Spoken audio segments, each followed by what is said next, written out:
Welcome back to Matter of Facts. Today my guest is Catherine Hughes. Kath's a friend of mine and she's a passionate immunisation advocate and consumer representative based in Western Australia. Fueled by the loss of her son Riley of whooping cough in 2015, Kath's mission has been to educate communities about the impact of vaccine-preventable diseases.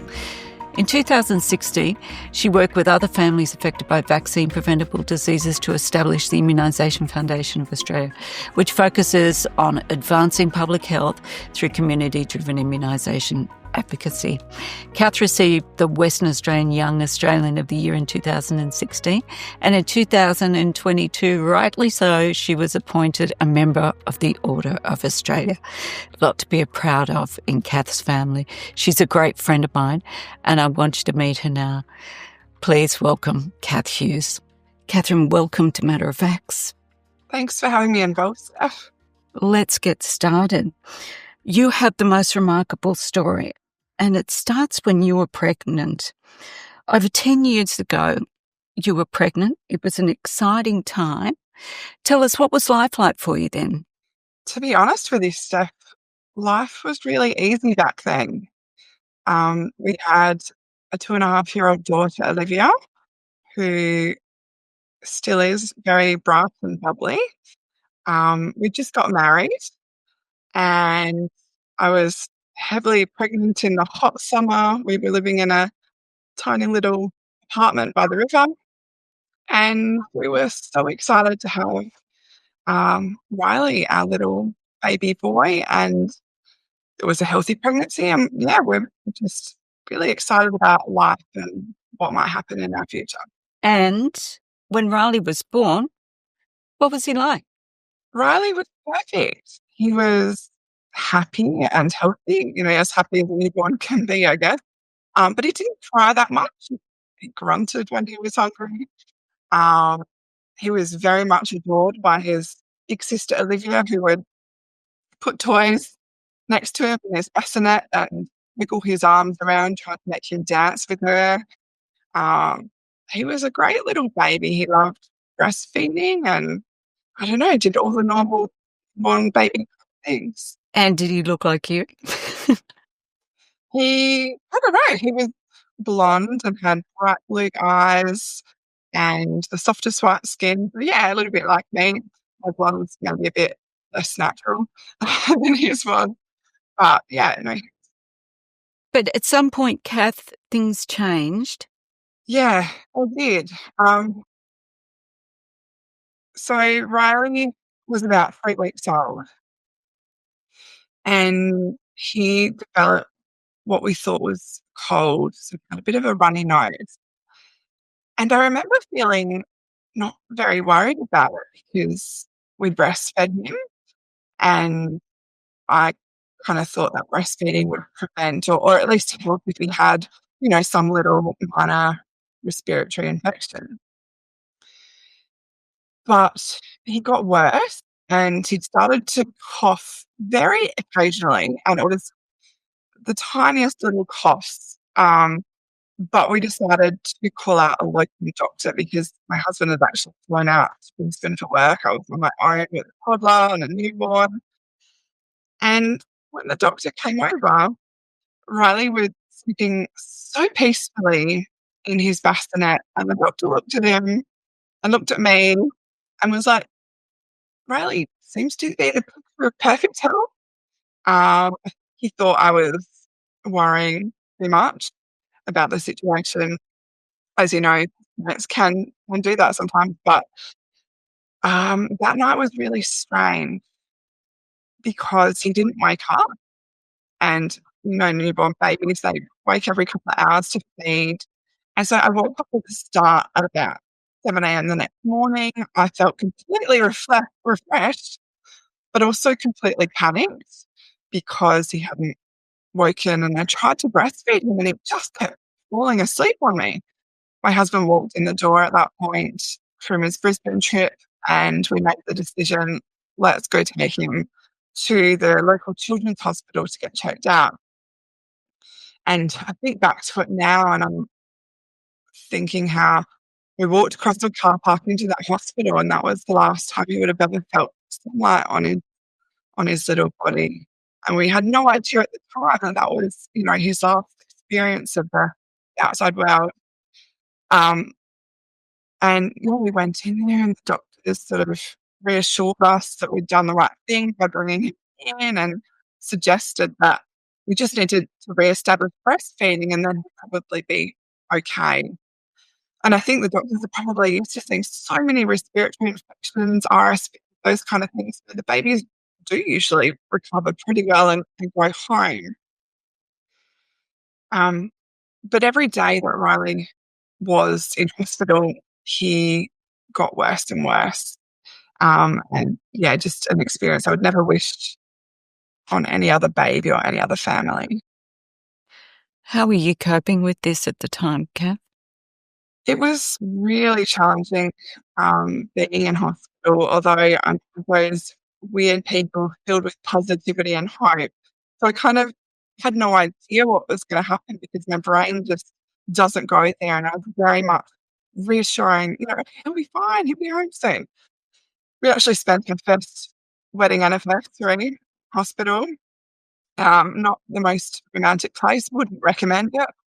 On day 3, a doctor listened to the way that he was coughing, and even though his swab test results hadn't come back, she said, "I think it's whooping cough."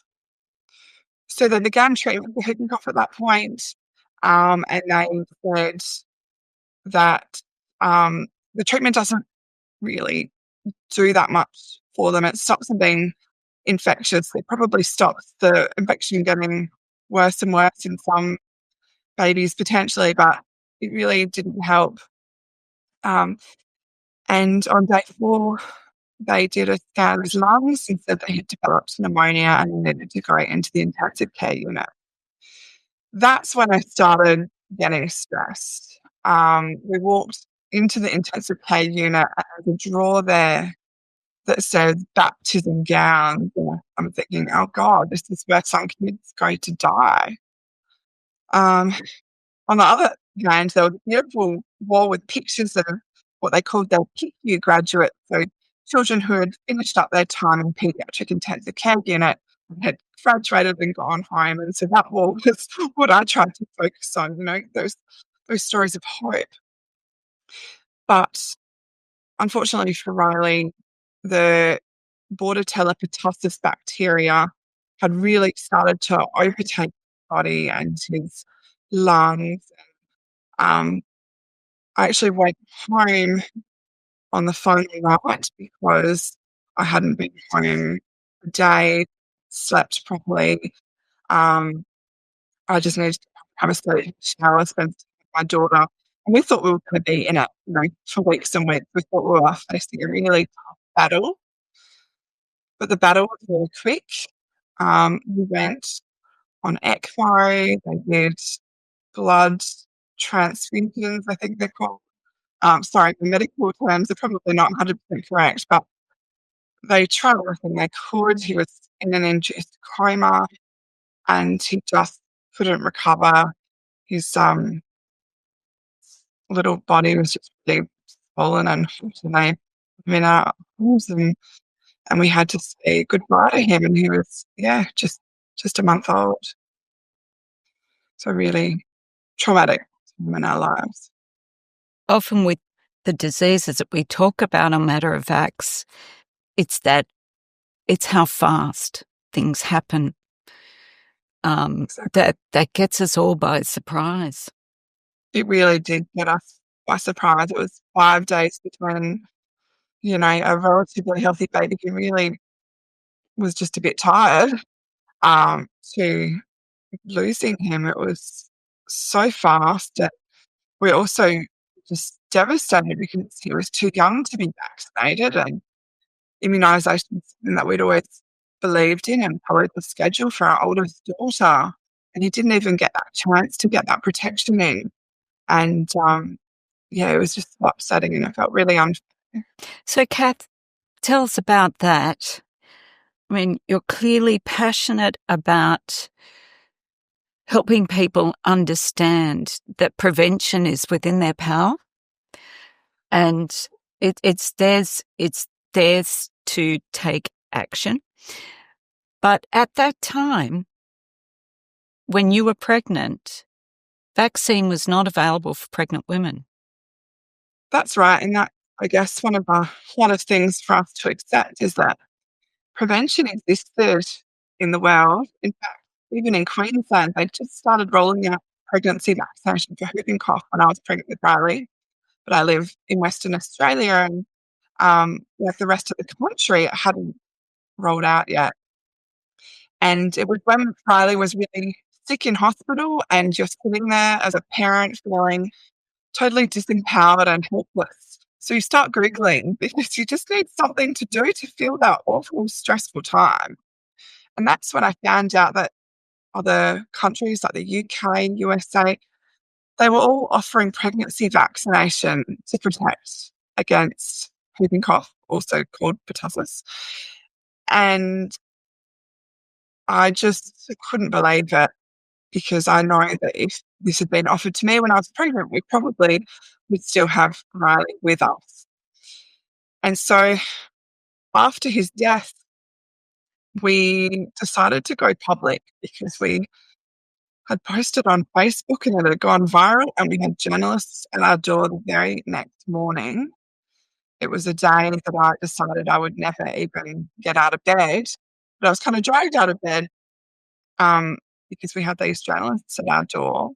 And with that knowledge that pregnancy vaccination was being offered elsewhere and not where we lived, we decided to share Riley's story and let parents know that this disease is still around, it is still fatal for little babies, and that prevention is potentially available. And then 2 days later, the state government here in Western Australia responded by saying, yeah, we will be rolling this out shortly. And other states started doing the same. And now, as we know, whooping cough vaccine is available for all pregnant women right across Australia on the National Immunisation Program. So your advocacy was the trigger point, perhaps. Our advocacy was the only thing that was keeping me going at that point.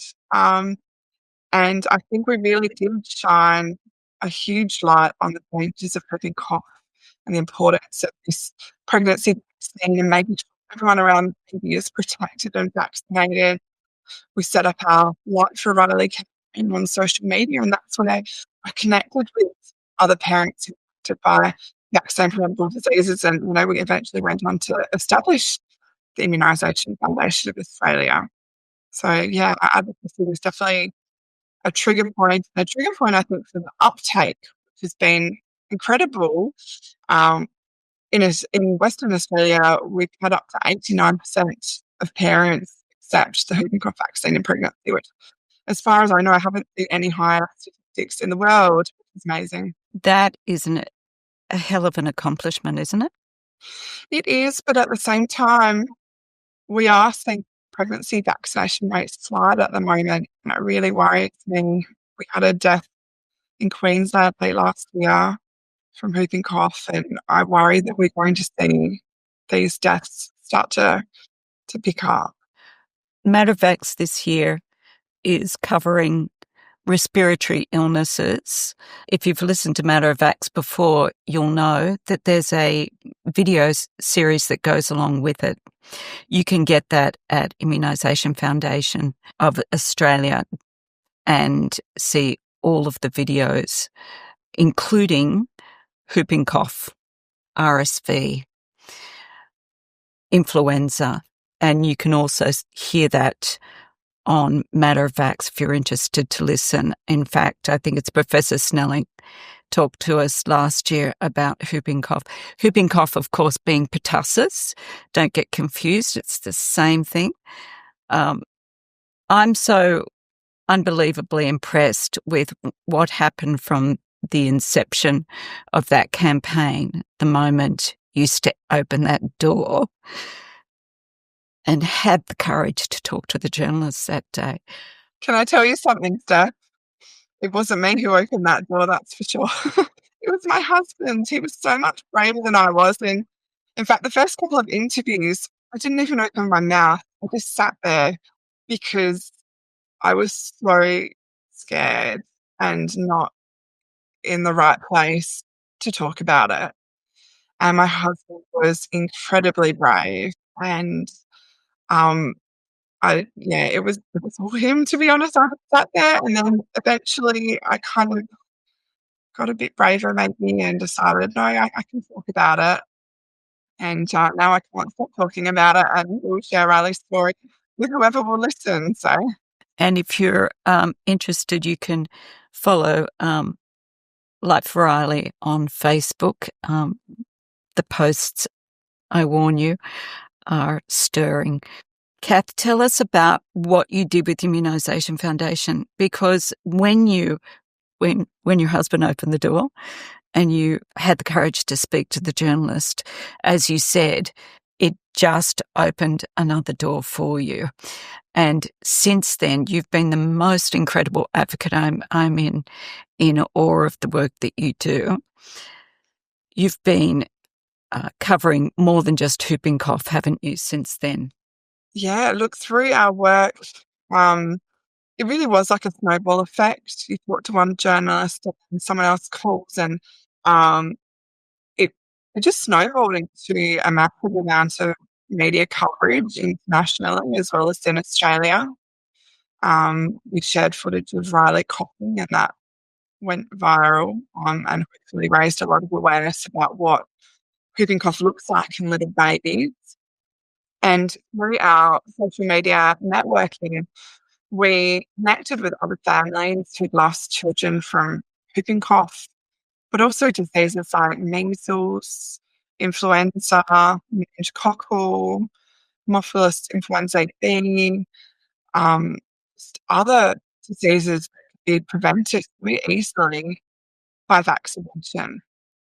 And the other thing that happened when we went public with Riley's story and advocating for immunisation is that we were also inundated, not just from these other families who shared experiences or people who had a lot of sympathy and empathy, but we were also inundated with vitriol from anti-vaccine activists who seemed furious that we were speaking up in favour of vaccination.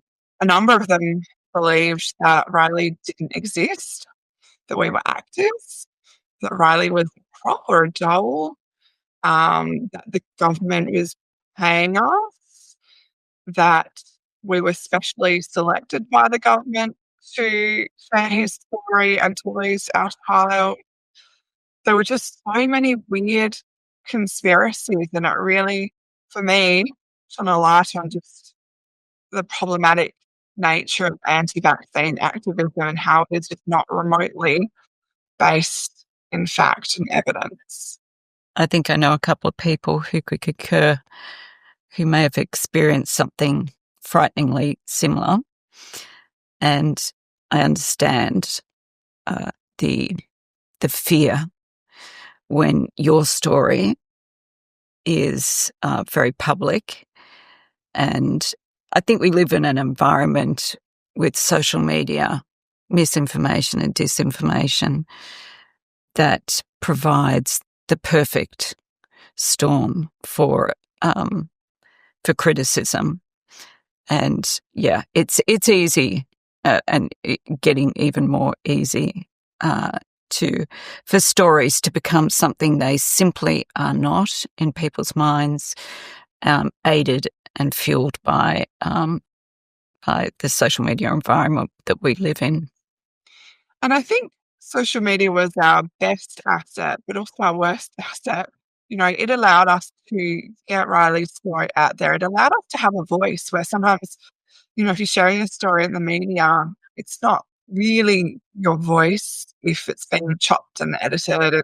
But it gave us a platform to say how we felt.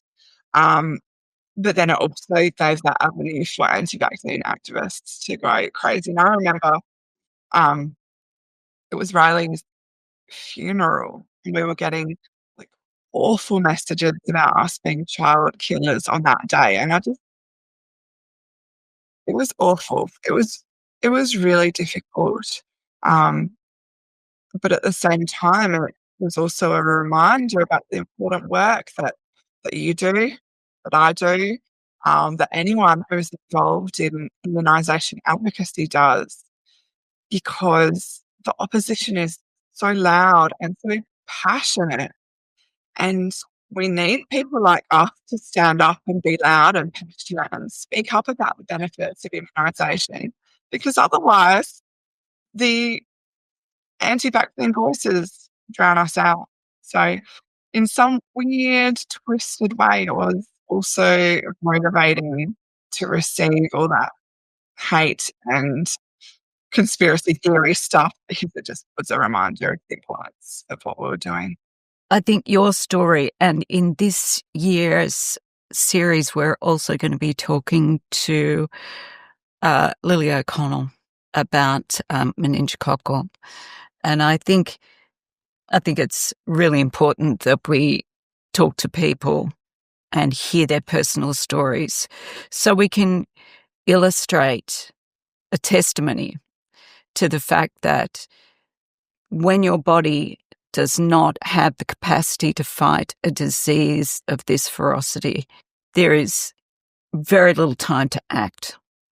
And your story beautifully demonstrates that. And I think it's something that I talk about a lot, that some diseases quite simply move so fast and are so deadly that there are very few preventions that are going to help you if you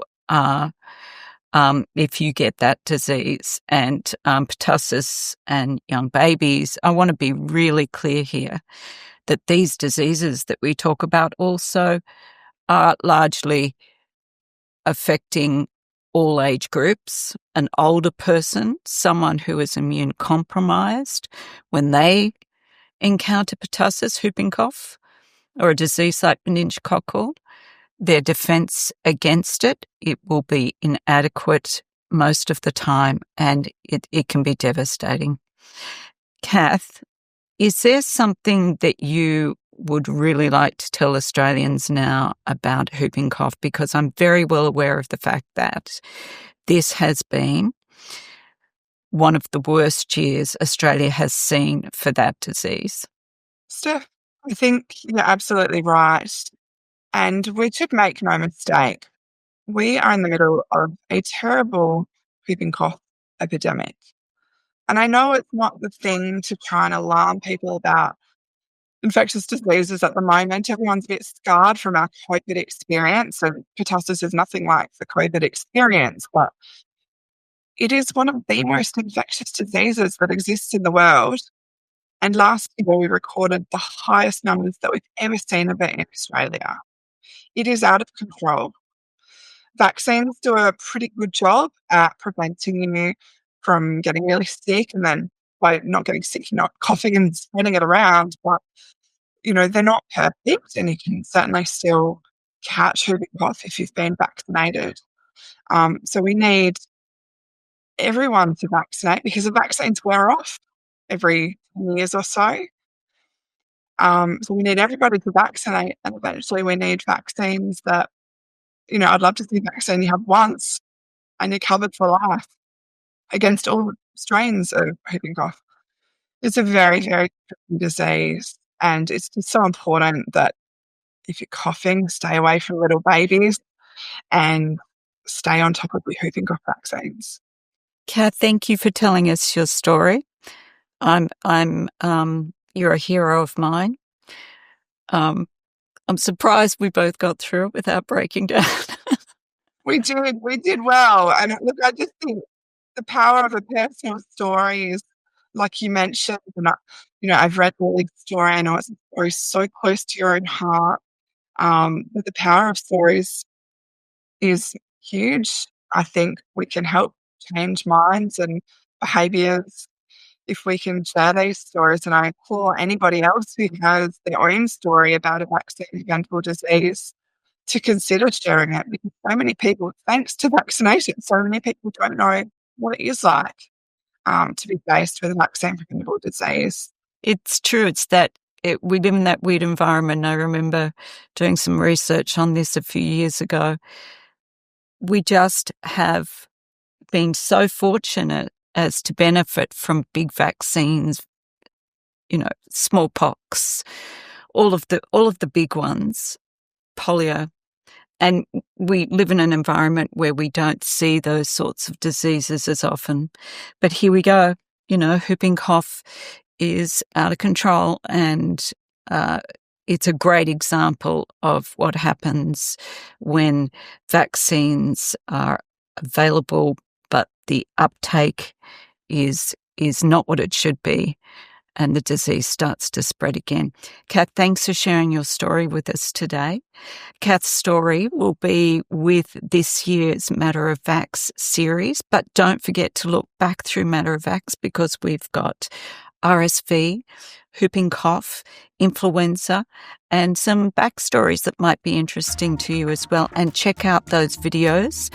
All the information you need about speaking to your healthcare provider about being vaccinated is on those as well.